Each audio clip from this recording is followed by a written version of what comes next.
지난 시간에 했던 말을 기억하시면 좋을 것 같아요. 지금 한국에서 노벨상을 받은 것 때문에 저를 포함하여 많은 사람들이 흥분해 있고 기분 참 좋은데, 그거를 기독교 신학, 우리가 하고 있는 근대 신학과 연관시켜서 본다면 이것은 권위주의의 발동이라고 할 수 있습니다. 우리가 스스로 판단하는 게 아니고 누군가가 힘 가진 사람이 이게 좋다 그러니까 책을 읽어보지도 않고 좋다고 그러는 거죠. 그것은 뭐 어느 사회나 있는 거기 때문에 이상한 일은 아닙니다.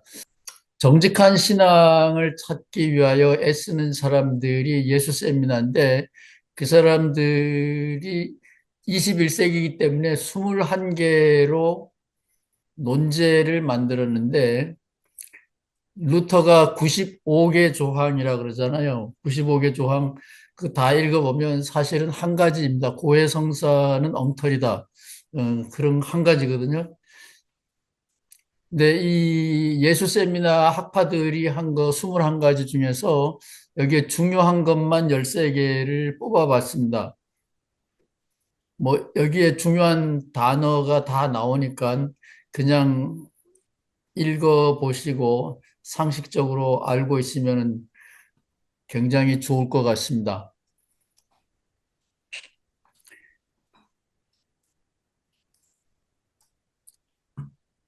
오늘 오 목사님이 먼저 발표를 해 주시면 우리에게 도움이 될 것 같아요. 이 박 목사님은 나중에 올 거라고 생각이 됩니다. 사형리의 이론으로 보면 다른 메시아는 있을 수가 없지요. 다른 메시아가 불가능한 것은 어거스틴이 400년경에 원죄와 타락이라는 것을 만들었다 그랬죠. 그것은 로마서에 있는 것과 같은 질문이라고 저는 생각합니다. 저처럼 생각하는 학자들은 하나도 없다고 보셔도 되겠지만, 로마서는 믿음으로 구원받는다가 중심 질문이 아니고, 유대인은 이미 여호와 하나님을 알고 있는데 왜 그의 아들 예수를 믿어야 되느냐? 이제 어거스틴이 받은 질문도 똑같은 거예요. 로마 사람들은 찬란한 문명의 역사를 가지고 있는데 뒤늦게 태어난 예수라는 시골 청년을 믿어야 문명 선진국 히랍 로마 사람들이 구원받는다는 것은 넌센스다라는 도전을 어거스틴이 받았고, 그거에 대한 답변이 소위 원죄와 타락이라고 하는 겁니다.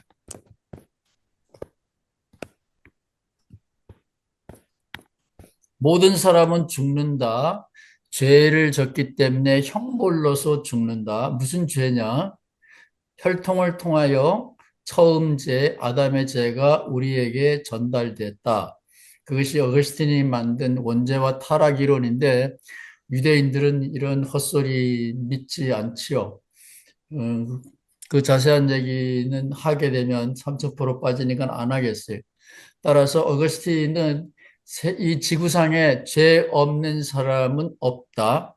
예수만 죄 없이 태어났다. 예수는 사람인데도 어떻게 죄 없이 태어났느냐? 그거에 대한 답변이 또 하나의 거짓말. 성모 마리아도 죄 없이 태어났다. 그러니까 거짓말을 두 개를 만드는 거예요. 예수는 사람이지만 특별한 사람이다. 그래서 죄가 없다. 이게 거짓말 1번이라면, 두 번째 거짓말은 예수에게도 남자의 피는 안 섞였다고 할지라도 여자의 피는 섞여 있으니까 여자의 피 성모 마리아도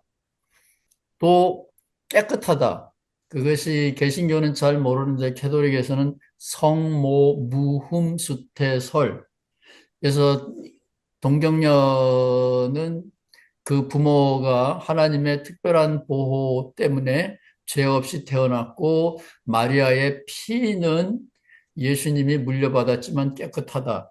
뭐 이런 이중적인 거짓말로 만들어진 것이 소위 사형리입니다. 따라서 이 사형리를 팩트, 사실로 본다면 다른 메시아는 있을 수가 없습니다. 왜냐하면 다른 모든 사람들은 우리가 몰라서 그렇지 죄가 있다라는 거예요.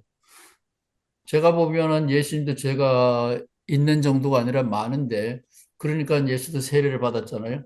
어쨌든 그건 별도의 문제고, 그래서 예수의 피만 깨끗하기 때문에 다른 훌륭한 사람들은 겉으로는 훌륭해 보이지만 속으로는 죄로 오염되어 있기 때문에 그 사람의 공로로는 우리가 구원 못 받는다. 뭐 이런 것이 사형리인데, 이 사형리의 강점은 우리가 선교사로 간다 그러면 너희들은 다 멸망으로 가고 있어. 깨끗하게 태어난 예수의 공로로만 우리가 구원받을 수 있어. 그러니까 새로운 신을 소개하는 건데, 글쎄 이게 요즘 사람들에게도 먹혀 들어갈는지는 뭐 모르겠어요. 그래서 사형리를 그대로 가지고 해외로 간다 그러면 그건 굉장한 강점이 되는데, 제가 보기에는 요즘 사람들은 이런 거 압니다.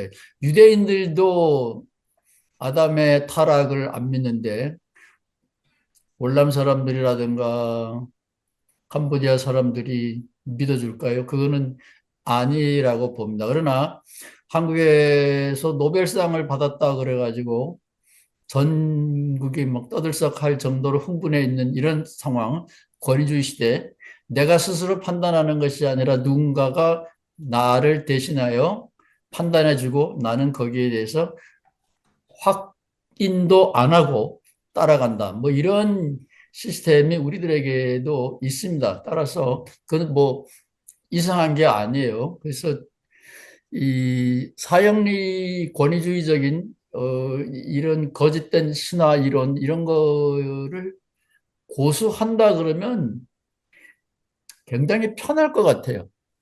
그렇지만 한국도 사형리 때문에 기독교인이 된 것이 아니라 여성 해방, 교육, 그다음에 문명, 새로운 문명, 뭐 이런 것들 때문에 한국이 예수를 믿기 시작한 거고, 이조 말에 나라가 어지러웠기 때문에 나라를 구원하기 위하여 새로운 이데올로기가 필요하다. 그래서 한국 사람들이 해외에 가서 기독교를 들여온 거예요. 선교사들이 뭐 왔다 그러는데 그 다 거짓말입니다. 실제 역사는 무너져가는 한국을 살리기 위하여 조선의 그 선각자들이 한국에 필요한 이데올로기, 우리는 옛날부터 중국의 이데올로기로 살았죠. 근데 그것이 무너지고 미국에 가서 유학하고 있던 사람들이 이 기독교를 들여오면 한국이 제대로 서겠다 이런 생각으로 선교사들이 오기 전에 한국 사람들이 먼저 기독교를 들여오기 시작을 했죠. 어제 우리 오모일 목사님이 굉장히 중요한 질문을 했어요. 그 예수가 사람이라면, 예수가 신이라면 간단한데, 예수가 깨끗한 피로 태어난 유일한 사람이라 그러면은 뭐, 일단은 그것만 믿으면 모든 게 다 설명이 되는데, 예수가 사람이라 그런다면, 아니 뭐, 제가 전태일 믿는, 전태일이가 예수보다 훌륭하다고 믿는 목사님 제가 알아요. 음, 그 사람은 소위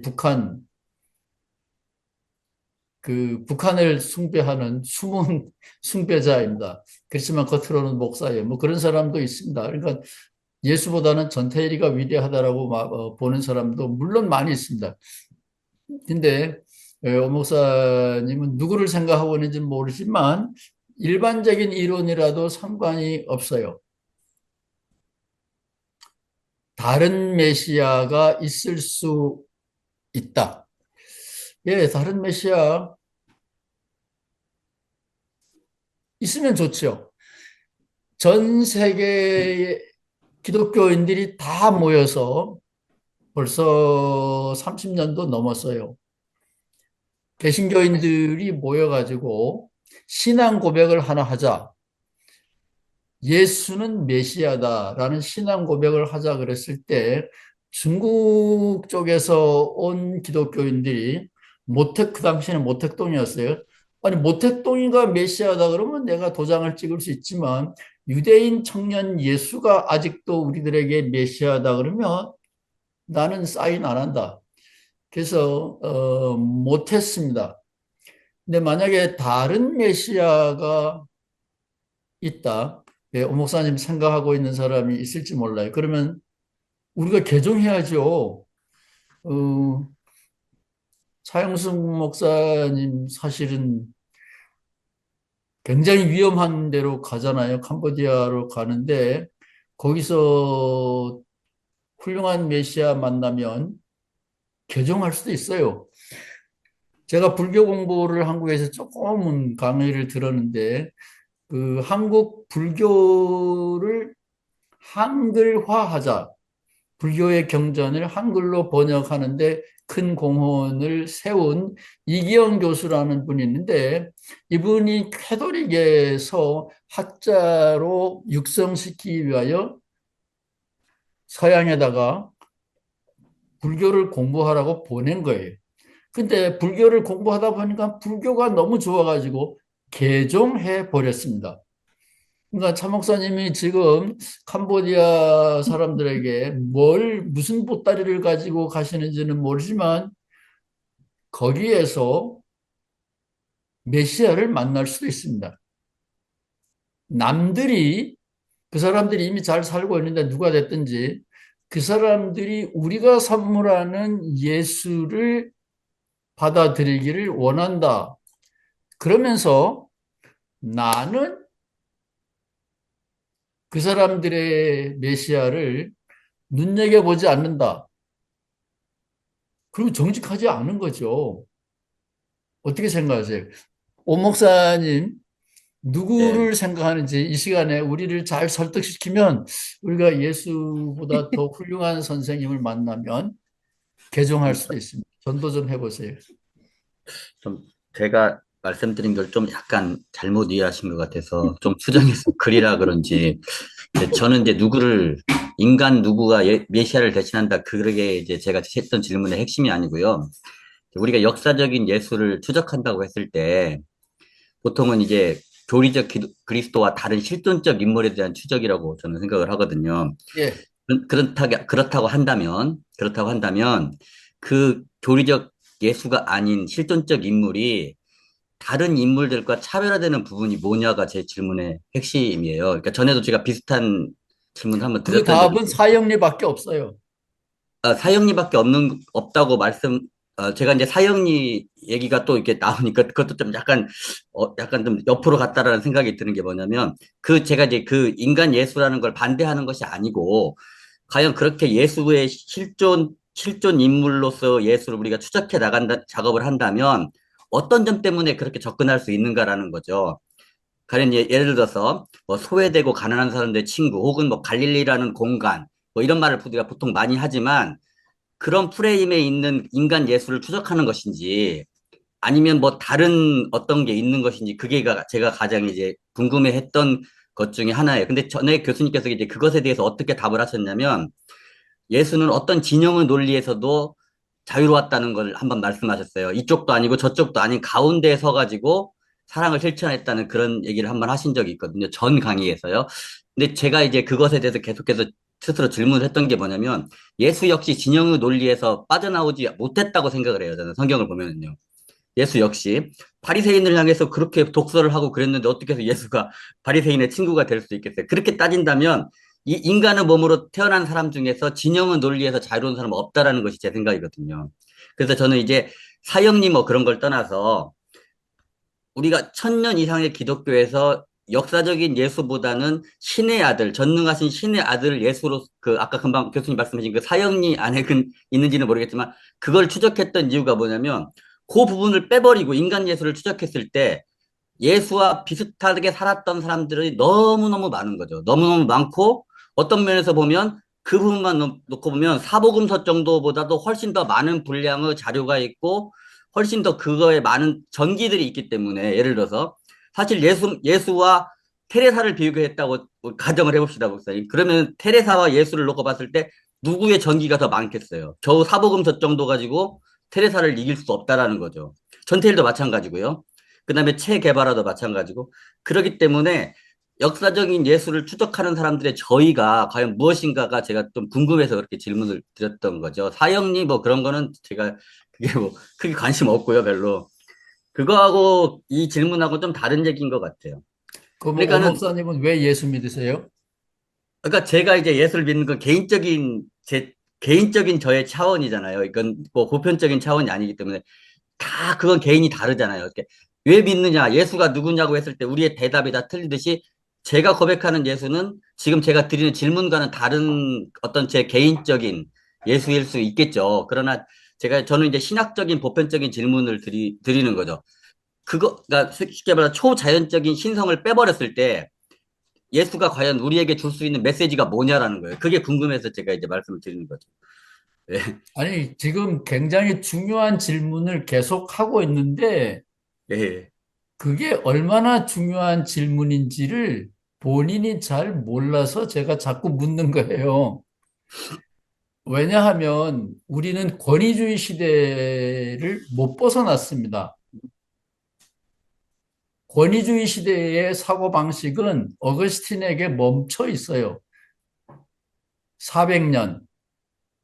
우리는 죄인이다라는 대전제가 있는 겁니다. 기독교에 들어오면 죄 용서받는다라는 거예요. 죄가 용서되면 조용기로 나가면 저세상 갈 뿐만 아니라 이 땅에서도 출세하고 부자 되고 건강해진다. 그 조용기 신학을 벗어나는 신학은 아직 없다고 보시면 돼요. 우리가 죄인이다라는 겁니다. 출발점이. 죄인이 아니라면 왜 예수를 믿느냐? 이런 질문이 깔려 있는 거예요. 그게 로마서에 있는 바울의 질문이라고요. 근데 바울도 계속 우리는 죄인이라는 얘기를 하고 있는 거죠. 근데 성경에 지난번에 제가 얘기를 했죠. 예루살렘에 가기 전에 예수님이 3년 갈릴리에서 목회했고 예루살렘은 일주일 목회한 것도 아니에요. 그냥 죽으러 간 거예요. 그 일주일 안에 예수 만나서 예수 믿은 사람은 글쎄 누가 있나요? 아, 있네. 로마의 백부장, 로마의 군인, 예수를 옆구리를 콱 찔러보고 그 물이 나왔겠죠. 그 로마의 군인은 예수의 죽는 모습을 보고 이 사람은 하나님의 아들이구나 고백을 합니다. 그 이외에는 예수님이 예루살렘에서 일주일 동안 뭐를 했기 때문에 구원을 받았다. 그건 뻥이에요. 복음서는 하나같이 갈릴리에서 구원 사건이 일어납니다. 그런데 왜 그거를 무시하느냐, 이게 성경을 너무 이상하지 않아요, 기독교가? 기독교가 성경에 있는 예수를 믿는 게 아니라 이 사형리 예수를 믿고 있는 거예요. 이게 너무 한심스러운 거죠. 성경에 있는 예수는 많은 사람들을 갈릴리에서 이미 구원을 했어요. 왜 그거는 무시하는지 그 이상하지 않으세요? 요한복음에 구체적으로 보면 요한복음 7장인가요?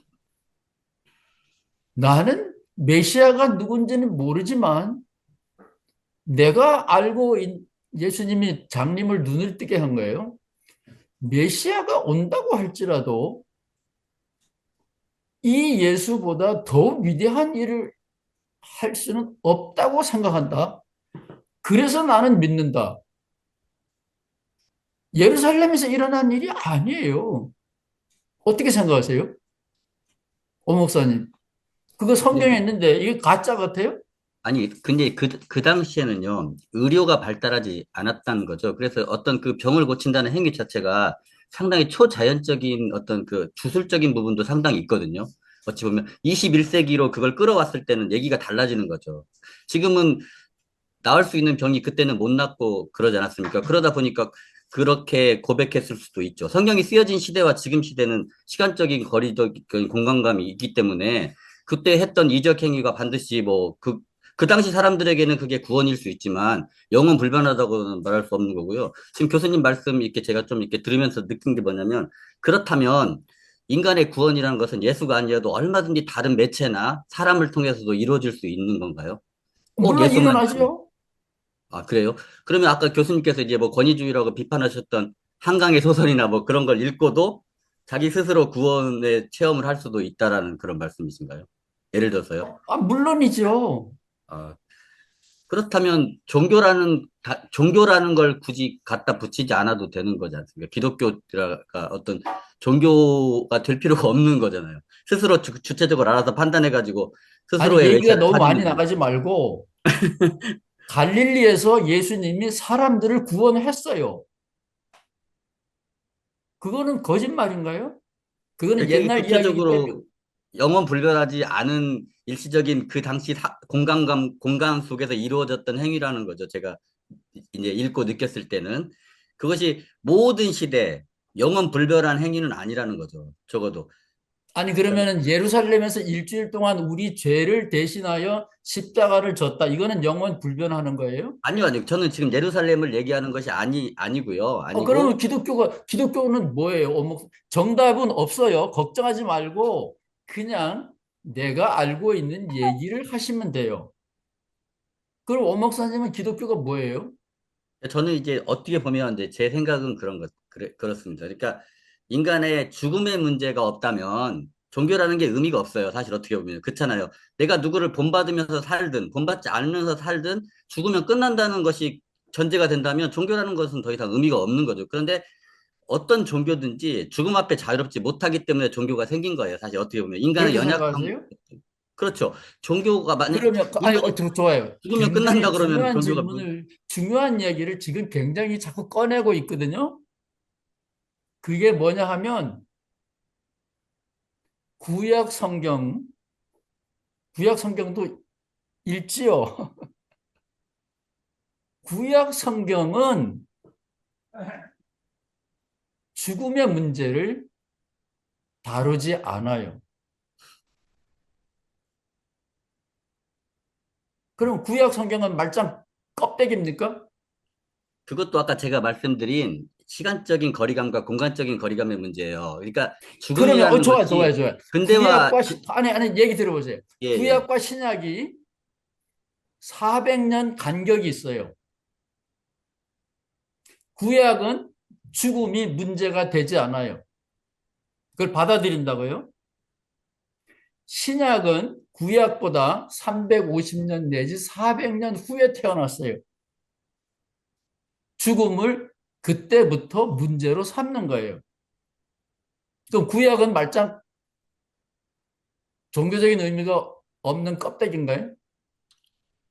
그 시대 사람들에게는 종교적인 의미가 있죠. 어떻게 보면 이제 우리가 뭐 양을 잡고 소를 잡고 뭐 비둘기를 아니, 지금 잡고 목사가 말을 바꾸는 거예요. 그 시대가 아니라 오늘 우리는 구약 성경을 읽을 의미가 없냐 이거예요. 왜냐하면 죽음을 받아들이니까. 그렇게 이제 그거는 제가 볼 때는 이제 그 너무 비약이고요. 구약의 가치가 있죠. 구약의 가치가 있고 무슨 그 가치가 연관만 있나요? 죽음을 받아들이는데. 그러니까 뭐 죽음이라는 거 하나만 가지고 생각할 수는 아니, 없는 지금 거니까요. 오목사가 왜 우리가 예수를 믿느냐? 죽음의 문제를 해결하기 위해서 정확하게 어거스틴이에요. 그러니까 이제 저는 그 죽음의 문제라는 것이 됐어요, 종교에서 됐어요. 아니, 지금 오 목사님이 뭐 잘못됐다 그런 얘기를 하려고 하는 게 아니라 지금 우리 기독교가 그렇게 모순되는 이야기를 아무렇지도 않게 하고 있다 그런 겁니다.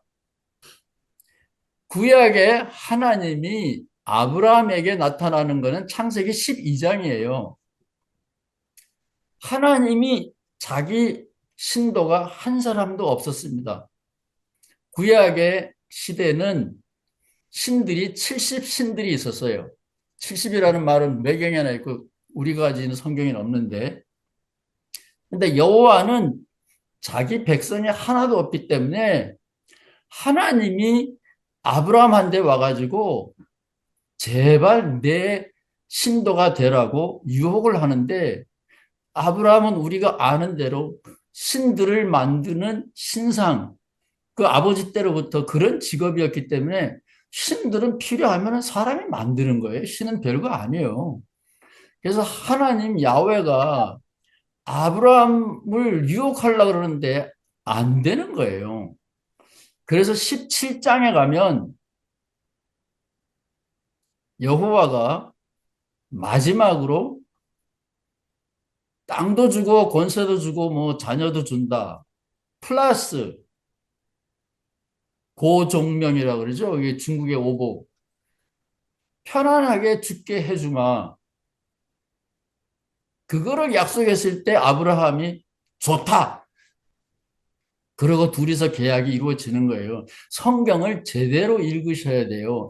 우리가 이 사형리 기독교에 세뇌가 돼가지고 성경을 잘 못 보는 겁니다.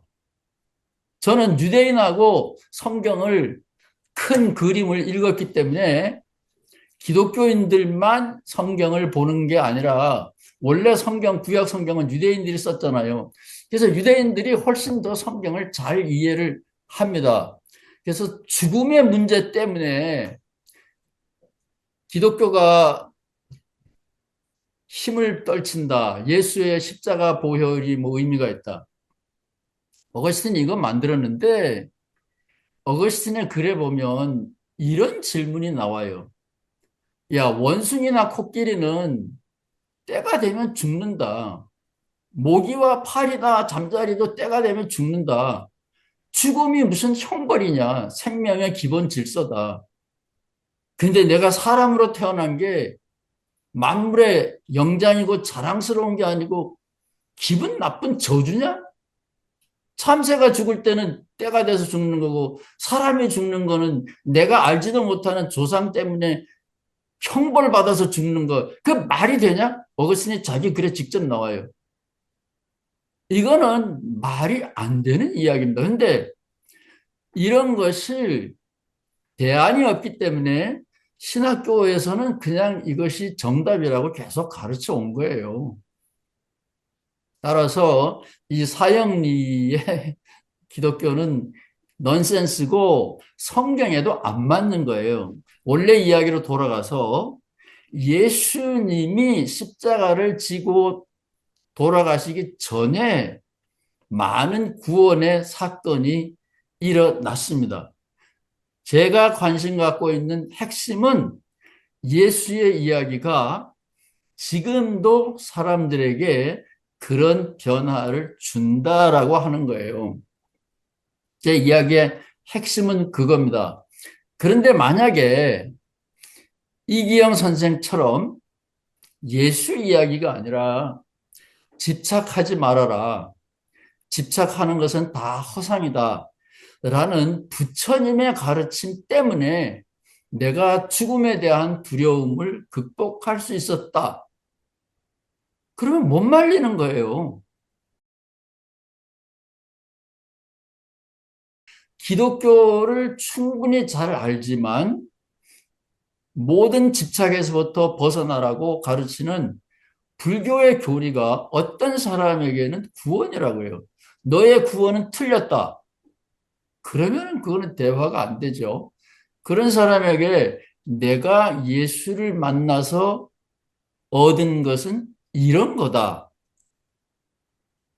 내 것을 얘기해야지. 네 거는 틀렸다.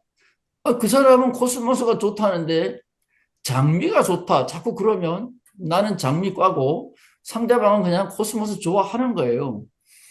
옛날하고 달리 지금은 우리가 죽는 것은 생물의 기본 질서가 아니고 아담이 지은 죄 때문에 형벌받아서 그렇다. 그런 거는 안 먹혀 들어갑니다. 그리고 성경에 있는 이야기도 아니에요. 아니, 예수님이 갈릴리에서 수없이 많은 사람들을 구원을 했고, 예수를 만난 사람들 중에 슬피 울며 돌아간 사람도 있지만, 예수 만난 사람들은 눈을 뜨고 웃으며 하나님을 찬양했다. 성경에 있어요. 저는 성경에 있는 예수 이야기를 오늘도 하자라는 거지, 성경에 없는 이야기. 교회, 로마 제국, 통치의 기술을 배운 로마 제국의 기독교, 이런 기독교를 이야기한다라는 건 의미가 없는 거죠. 지금 로마 제국의 기독교가 이번 그 마지막 주일날인가요? 뭐 그때 광화문에 모여가지고 뭐 어쩌고 저쩌고 한다 그러는데, 그 사람들이 바로 로마가 만들어낸 제국주의적인 기독교, 그 사람들이 하는 게 바로 그런 거죠. 그거는 예수님이 갈릴리에서 살았고 갈릴리에서 많은 사람들을 구원했던 예수의 이야기는 전혀 신경을 안 쓰는 거죠. 일단은 박 목사님이 오셨으니까 어려운 질문을 박 목사님이 한번 대답을 해 보시죠. 그 예수님은, 저는 용서하기 싫은데 예수님은 친일파, 그 당시에 보면 세리는 요즘 친일파입니다. 그 친일파와 한 패거리가 됐어요, 예수님이. 그러니까 예수님은 이쪽 사람도 저쪽 사람도 다 불편할 수밖에 없었습니다. 그러니까 이제 박 목사님이 그 죄인이야 뭐 용서할 수 있지만 누구를 염두에 두고 그러는지는 뭐 이제 오늘 밝혀야 되겠지만, 그 아기는 안 된다. 어쩌면 히틀러를 생각할 수도 있어요. 미국에 왔을 때 몰트만이 히틀러를 암살한 보네퍼를 잘 알고 있죠. 거의 뭐 비슷한 연배일 거라고 봐요. 근데 보네퍼는 죄인은, 악인은, 히틀러는, 무고한 사람을 살상하고 있는 히틀러는 목사인 내가 안 죽이면 누가 죽이랴. 내가 지옥 가더라도 책임을 져야 되겠다. 그래서 폭력 암살단에 가담했잖아요. 근데 몰트만은 어떻게 평가해야 될지 잘 모르겠어요. 몰트만은 최후의 행동, 곧 사람을 죽이는 최후의 행동, 그거는 하나님이 할 거지 사람이 어떻게 사람을 죽이느냐, 이런 입장이고, 그거를 유명한 말로 종말론적인 유보, 종말이 올 때까지 최후의 극단적인 행동을 보류한다. 그걸 어려운 말로 종말론적인 유보, 이렇게 말을 합니다. 그게 이제 몰트만의 입장이고, 해방신학자들은 오늘 한 사람 죽이지 않으면 내일 내 형제 10사람, 100사람이 죽는다. 우리는 폭력주의자가 아니고 피할 수 없는 보호 차원에서, 방어 차원에서 폭력을 선택한다. 따라서 해방신학자들은 십자가를 지기 전까지 투쟁했던 예수는 따라가지만 적들 앞에서 나를 포기한 예수는 받아들이지 않아요. 뭐 요즘 해방신학은 또 여러 다른 신학이 생겨났다고 볼 수도 있죠. 그거는 뭐 나중에 기회가 있으면 또 다른 분들에게 물어보기를 바랍니다. 정답을 생각하지 마시고 그냥 편안하게 성경에 있는 예수, 그 예수가 옛날에는 약발이 있었는데 지금은 약발이 없다. 지금 온 목사님이 사실은 또 중대한 얘기를 했어요. 그 예수님이 빵을 만들었다. 물 위로 걸어갔다. 뭐 하늘로 날아갔다라는 얘기는 없는데 지금 우리는 하늘로 날아가기도 하고 물 위로 가기도 하고 빈곤 문제를 해결하기도 하고 의료 문제를 쉽게 해결하기도 하고 따라서 예수 이야기는 죽음 문제를 극복한다라는 어거스틴의 신학이 아니면 예수 이야기는 의미가 없다. 옛날에는 모르지만 지금은 없다. 그럴는지도 모르는데 예수님은 의료 행위를 한 게 아니에요.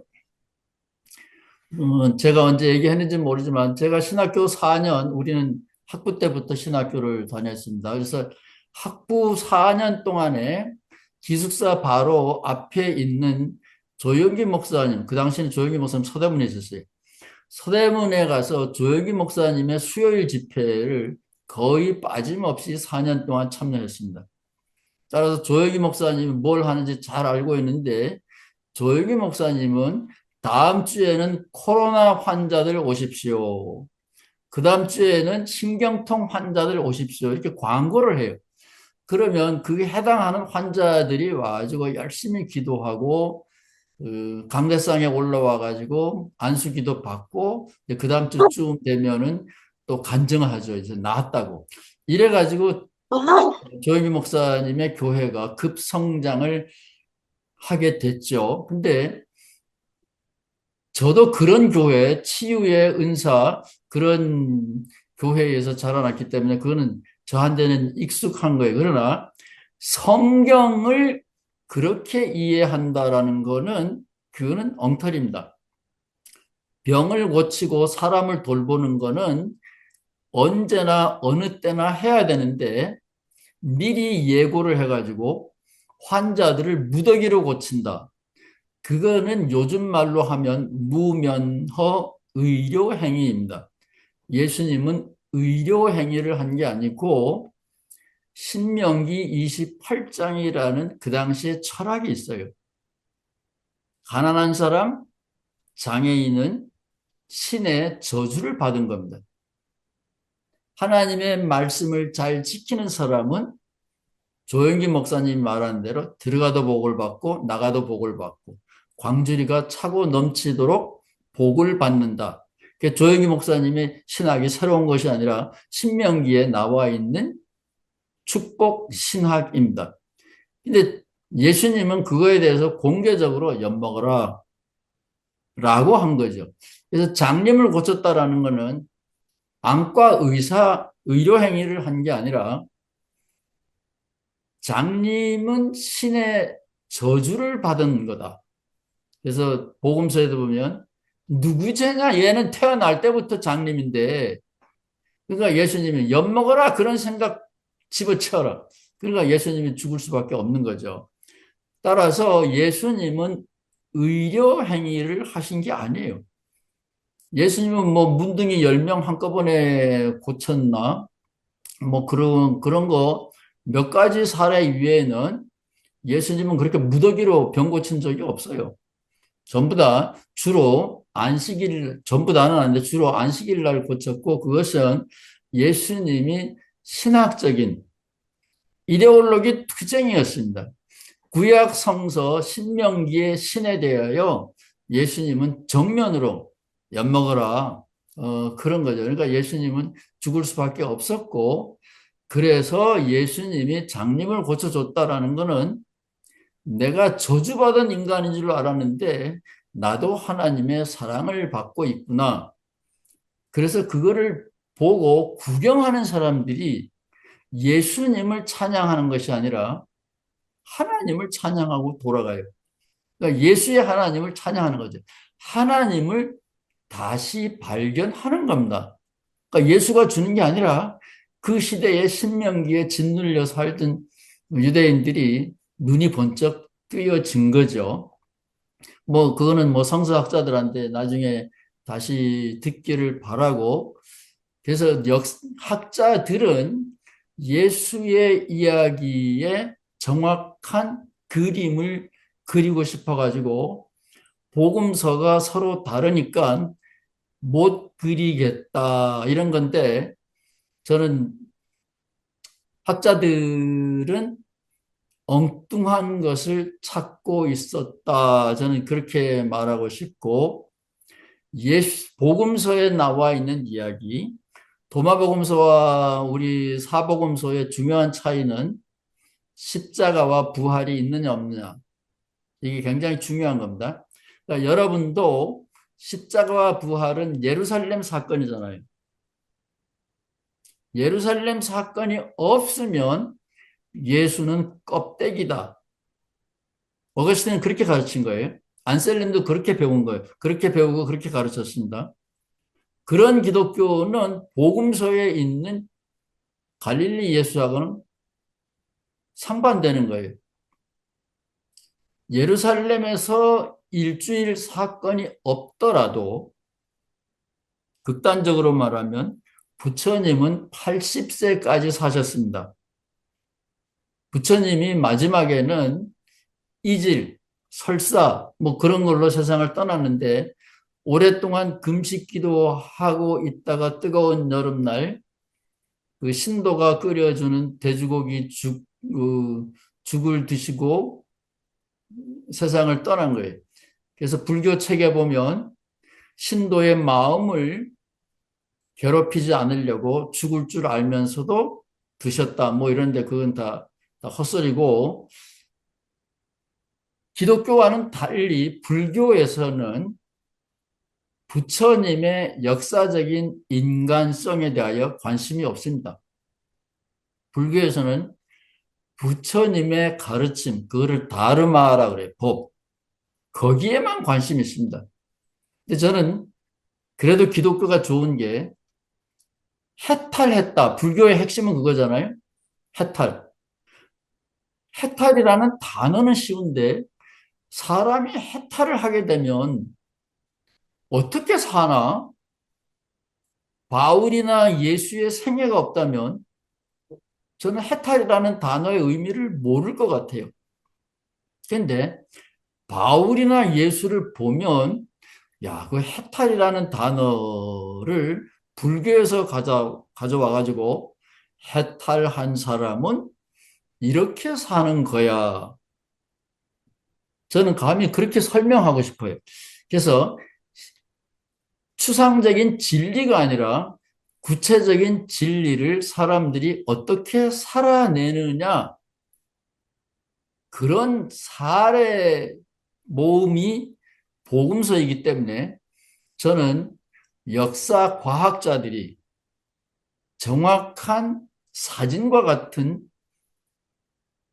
정확한 그림을 찾아내려고 복음서를 읽어보니까 서로 다르더라. 그렇게 말하는데 저는 그 학자들의 생각하고는 달라요. 저는 목회 경험을 했고 저는 조직신학자이기 때문에 예수님의 사진을, 초상화를 그리려고 할 것이 아니라 예수님의 삶의 모습, 패턴, 특징, 윤곽, 스타일, 삶의 스타일, 이런 거에 관심을 갖는다면 사복음서, 오복음서, 가룟유다 복음서, 마리아 복음서, 복음서가 많이 있어요.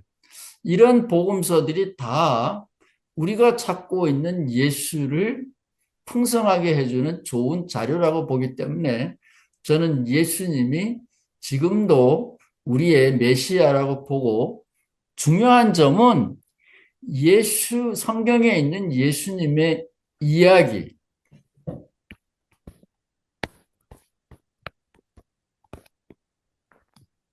이 이야기가 삶의 현장에서 살아서 사건이 된다라고 하는 겁니다. 저는 이 한강의 노벨상 가지고 많은 사람들이 사실이냐 아니냐, 꼭 역사적인 예수 찾는 사람들처럼 사실이냐 아니냐 뭐 이러는데 고난받는 사람들이 죄인이 아니라 이 사람들이 참 의로운 정의의 투사들이고 희생자들이었다라는 큰 그림. 그것을 노벨 평화상을 그 선정한 그 스웨덴 그 왕립 뭐 할리몬인지 그 사람들이 본 거라고 봐요. 왜존 레넌의 그 노래 그 거기도 보면 이제 평화 운동을 하잖아요. 존 레넌이 상도 안 받고 뭐 거절했지만 그 존 레넌이 정확하게 그 노래 가사 몇 가지밖에 안 돼요. 그 평화 운동을 하는 거 그거를 보고 그 음악 분야인가요? 그 사람이 상을 받게 됐어요. 저는 똑같은 맥락이라고 봐요. 한강이 뭐 역사적으로 진실이냐 왜곡했느냐 그거는 뭐 해당자들 열심히 싸우라 그리고 스웨덴 한림원에서 왜 이 작품을 노벨상을 줬느냐 그건 이유가 충분하다라고 봐요. 같은 맥락이라고 봐요. 그럼 예수님이 누구냐? 과학자들, 성서학자들은 과학자들이라고 생각합니다. 정확한 초상화를 그리려고 했기 때문에 실패했지만 저는 예수님의 삶의 스타일, 그 스타일이 중요한 거예요. 스타일은 같은 사람이 춤을 추더라도 같은 사람이 옷을 만들더라도 조금씩 달라요. 스타일은 유지가 되지만 크기는 다 달라요. 색깔도 달라질 수 있어요. 그래서 스타일, 삶의 패턴, 그 이야기는 지금도 살아서 여러분의 목회 현장에서 사건을 만들고 있다라고 봐요. 이제 그거는 이제 예수 얘기니까 그만하고 이 박 목사님 이제 준비가 다 됐을 거라고 봐요. 용서하면 안 되는 사람들 죄인이 아니고 악인이다. 뭐 생각을 취소했을지도 모르지만 네. 친일파는 안 되죠. 그, 네. 전두환이 죽을 때 끝까지 회개 안 하고 그냥 죽었는 게 참 다행이라고 생각했습니다. 왜냐하면 그 인간이 회개를 해가지고, 나 이제 잘못했다 하고, 나 천국 가게 해달라 하면 얼마나 골치 아파. 그런 인간은 하여튼 그런 인간이 회개한다 하면 그 악마야, 그 악마. 예, 박정희도 마찬가지지만 그 독재자들은 사람 죽이는 걸 갖다가 아무렇지도 않게 생각하는 악마들이에요. 음, 그, 여하튼, 그래서 이제 뭐 불교에는 뭐 제가 책을 조금 뭐 그 법학인가 보니까 지장보살이 지옥의 끝까지 갔으라도 뭐 그들을 불쌍한 그 중생들을 예? 그 구원시키려고 지장보살이 노력을 한다 했는데 제가 보는 복음서나 또 뭐 구약성경도 마찬가지지만 어, 악인에 대한 그 심판은 분명하게 선명하게 나와 있다고 봅니다. 그 그걸 한 번도 봐주지 않아요. 그 뭐 그 예수님의 그 마태복음 비유에서도 그렇고 그 25장 마태복음 25장에서도 그렇고 그 악인에 대한 심판은 분명하게 선명하게 나와 있습니다.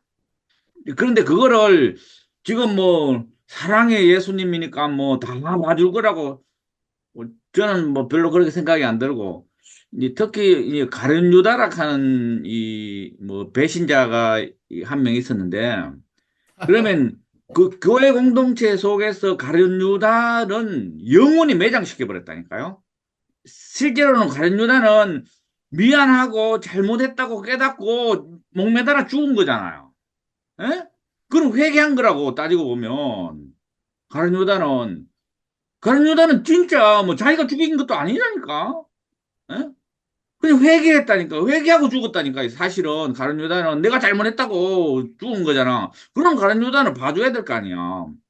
그런데 바리새인 대제사장 뭐 이 제사장들 장로들은 봐주면서 가룟 유다는 죽어도 안 봐주려 그래. 이게 교회 공동체 아주 더러운 놈들이야. 더러운 놈들. 그, 그, 그러니까 가룟 유다는 안 봐주면서 그러면 아기는 봐주나? 그럼 말도 안 되는 이야기예요. 예? 사실은 이 가룟 유다보다 더 천 배, 만 배 나쁜 놈들이 누구냐면 대제사장급들, 율법학자들, 바리새인들, 장로들이었다. 그 가룟 유다를 꼬드겨 가지고 그거 하나 배신 그거 나발 부렸다고 어? 그거는 영원히 있을 수 없는 그게 되고 박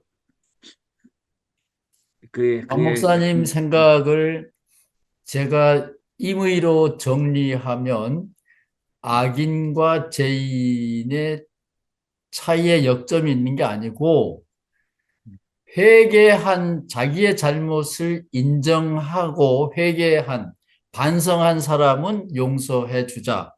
그렇지만 죄를 인정하거나 인정하고 반성하지 않는 사람은 요한계시록에 있는 대로 심판의 대상이다. 그렇게 이해하면 될까요? 아니요 그건 너무 억울해요. 그러니까 전두환이 회개하고 죽어버리면 그건 안 돼요. 그거는 저는 반대합니다. 그거는 심판이 잘못됐다고 봅니다. 전두환의 경우에는 회개해도 안 된다. 예, 마찬가지입니다. 그러니까 평생 살면서 나쁜 짓 오지게 다 하다가 완전히 뺀질이 예수쟁이를 만들어내는 거예요. 그러니까 죽을 때, 나 잘못했습니다. 예, 성찬식 하고 그러면 죽었어. 그러면 뭐 예수의 삶도 의미가 없고 예수의 정의도 의미가 없고 아무 의미가 없는 겁니다. 그런 거는 너무나 좋은 거잖아. 누가 나쁜 짓 한 놈들이 얼마나 좋아하겠어, 예수를. 그 성경에 삭개오가 예. 예수님의 초대를 받고 사랑을 받았는데 삭개오가 예수님을 만났을 때 한 말을 기억을 하세요? 네, 네, 그게 내가 사개오가 이렇게 누구 말합니다. 도둑질한 거 있으면 네, 어떻게 하겠다? 어떻게 한다? 5배, 4배를 갚겠다 그랬습니다. 저는 그게 무슨 말이었느냐 하면은 나는 도둑질 한 게 없다는 겁니다. 예? 나는 그만큼 정직하게 깨끗하게 살았다는 거예요. 그하고 상관없이 내 재산의 절반을 내놓잖아요. 예? 사개오는 나쁜 놈이 아니었어. 예? 사개오, 다른 사람들은 다 손가락질을 하지만 사개오는 실제로 나는 이거 뭐야, 니꺼 돈 더 받아가 내 부자 된 게 아니다. 이 말입니다. 돈 더 받아가 부자 됐으면 그럼 다 나눠줬으면 반턴 줄 것도 없어. 예? 반턴 줄 것도 없다니까? 5배를 어떻게 줘? 4배를 어떻게 줘요? 줄 게 없다니까? 근데 거기서 하는 말이 뭐냐면 그 말은 나는 정직하고 깨끗하게 살았습니다. 음, 그걸 호소한다고 봐요. 이거는 성경 시간은 아닌데 여기서 뭐 그 당시의 세리들은 예를 들면 이런 거예요. 국가가 100만 원을 거둬라 그러면 봉급을 안 주는 거예요. 나머지는 네가 알아서 챙겨라. 그러니까 국가에다가 100만 원만 갖다가 상납하면 돼. 그러면 이제 능력껏 150만 원도 200만 원도 챙겨가지고 지가 먹는 거고 국가에는 100만 원만 갖다가 내면 돼. 그러니까 그런 의미에서 누구 거를 도둑질 했으면 4배를 갚는다. 이제 그런 건데, 그거는 뭐 얘기가 딴 데로 가니까, 그냥 넘어가겠습니다. 오늘 차 목사님도 지금 듣고 계시는데, 우리가 밖에 나가서 선교를 한다. 한국에서 교우들에게 설교를 한다. 그랬을 때 그것이 무엇인가? 지금 이제 이야기는 주제는 그건데 잠깐 쉬겠습니다.